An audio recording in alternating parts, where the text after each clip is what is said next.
3 मिनिटात 30 बातम्या. Powered by बाबा जाधव मसाले, खजिना मराठी चवीचा. अस्सल खा, अस्सल रहा.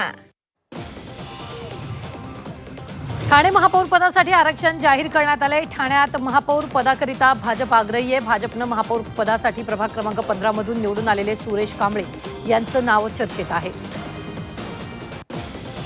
भिवंडी महानगरपालिकेतील महापौर पद खुल्या प्रवर्गासाठी जाहीर झालं. या पदासाठी महिला किंवा पुरुष दोघांनाही संधी असून कोणतेही आरक्षण लागू झालं नाहीये. त्यामुळे महापौर पदासाठी इच्छुक उमेदवारांची संख्या वाढण्याची शक्यता आहे.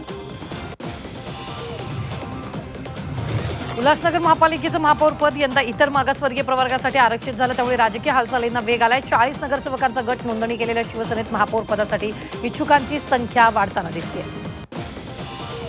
पिंपरी चिंचवड शहरात महापौर पदासाठी मोठी रस्सीखेच होणारे. संधी न मिळालेल्या प्रवर्गातील नगरसेवकालाही महापौर पद मिळू शकतं असं भाजप निवडणूक प्रभारी आमदार शंकर जगताप यांनी जाहीर केलं. तर महापौर पदाच्या निवडीमध्ये मोठी रस्सीखेच होण्याचे संकेत सुद्धा त्यांनी दिले. पुणे महानगरपालिकेत आता महिला राज पाहायला मिळणार आहे. 165 पैकी 88 नगरसेवक महिला आहेत.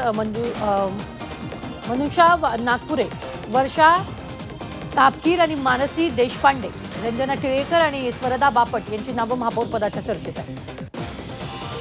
नाशिकमध्ये नवा चेहरा महापौर होणार असल्याचे संकेत भाजप शहर अध्यक्ष सुनील केदार यांनी दिलेत. नाशिकमध्ये भाजपला बहुमत मिळालं असून पक्ष लवकरच निर्णय घेणार आहे. येत्या 2 दिवसात महापौर पदाचं नाव जाहीर करणार असल्याचं सुद्धा सुनील केदार यांनी म्हटलेलं आहे.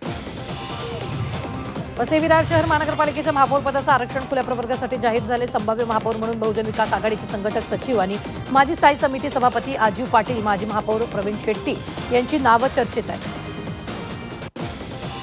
कोल्हापुरातील जनता दलाच्या नेत्या स्वाती कोरी लवकरच भाजपात प्रवेश करणार आहेत. कोरी यांनी धनंजय महाडिकांची भाजप कार्यालयात भेट घेतली. त्यामुळे कोरी यांचा पक्षप्रवेश निश्चित मानला जातोय. ठाण्यात राष्ट्रवादी शरदचंद्र पवार पक्षाच्या प्रमिला केनी यांनी शिवसेनेला पाठिंबा दिला. आता निवडून आल्यानंतर पुन्हा त्यांनी शिवसेनेचा धनुष्यबाण हाती घेतला. शेतकऱ्यांच्या विविध प्रलंबित मागण्यांसाठी किसान सभेनं सुरगाण्याच्या बोरगावमध्ये रास्ता रोको केला होता. ठिय्या आंदोलन करूनही तोडगा न निघाल्यानं अखेर किसान सभेचं हे लाल वादळ JP गावित यांच्या नेतृत्वाखाली मोर्चाला सुरुवात झाली आहे. भिवंडी तालुक्यातून जाणाऱ्या मुंबई वडोदरा महामार्गाला लांबज इथे एंट्री एक्झिटसाठी 132 कोटींची निविदा जाहीर करण्यात आली. त्यामुळे लवकरच कामाला सुरुवात होणार आहे. भिवंडीकरांचा प्रवास आणखी सुखकर होणार आहे. गणेश जयंतीनिमित्त अष्टविनायक लेण्यांद्रीच्या गिरिजात्मज बाप्पाचा गाभारा फुलांनी सजवण्यात आलाय. लाडक्या बाप्पाला महानैवेद्य दाखवण्यात आला.